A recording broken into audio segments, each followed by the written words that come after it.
Füzuli bizimdir. Cebrail bizimdir. Zengilan bizimdir. Bubadlı bizimdir.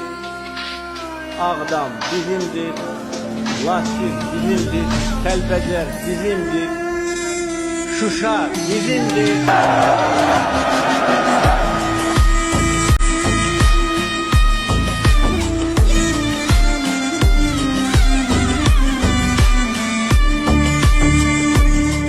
Karabağ bizimdir. Karabağ Azerbaycan. Eşk olsun Azerbaycan halkına. Yaşasın Azerbaycan.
Salam əskər.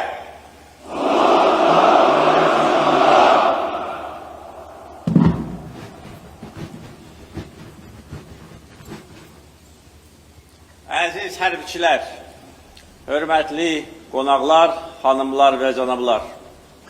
Mən sizi və bütün Azərbaycan xalqını şanlı zəfərimizin 5-ci il dönümü münasibəti ilə ürəkdən təbrik edirəm.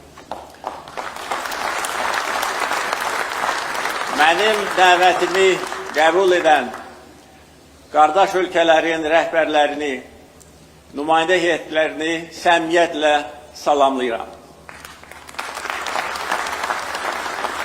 Bugün bizim paradda əziz qardaşım Türkiyə Cumhuriyyətinin Cumhurbaşqanı hörmətli Rəcəb Tayyip Erdoğan iştirak edir.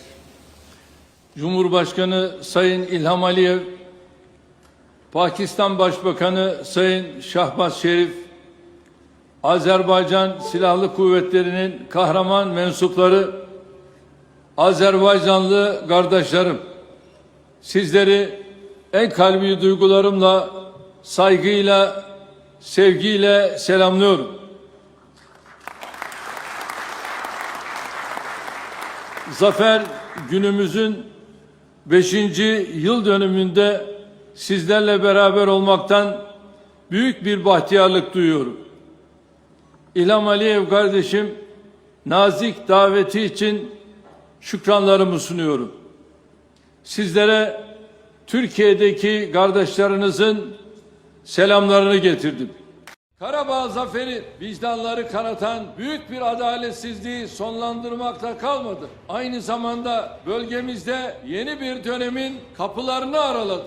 Vatan Muharebesi Asya ve Avrupa'daki jeopolitik dengeleri de değiştirdi. Biz ne kin tutarız ne de geçmişteki acıların tekrar yaşanmasına izin veririz. Dolayısıyla bu zaferi bir son olarak değil, Kafkasya'da kalıcı barışa giden yolun kilometre taşı olarak görüyoruz. Kafkasya'da barışın hakim olmasının Asya'dan Avrupa'ya tüm bölgenin refahına hizmet edeceği kanaatindeyiz. Can Azerbaycan'la ikili işbirliğimizin yanı sıra Türk Devletleri Teşkilatı bünyesindeki birlik ve dayanışmamızı da sürdürüyoruz. Teşkilat dönem başkanlığı sırasında Azerbaycan'la dayanışmamız inşallah daha da ivme kazanacak. Azerbaycan'ın sarsılmaz desteğiyle Kuzey Kıbrıs Türk Cumhuriyeti'nin Türk dünyası içindeki konumunun güçlenmesini temenni ediyorum. Deyirlər ki, onların tankları Bakı küçələrində olacaq. Deyirlər ki, onlar Bakıda çay içəcəklər. Əslində onların bu arzuları həyata keçdi. Onları biz gerçekleştirdik. Onların tankları bugün Hərbi Qənimət Parkında nümayiş etdirilir.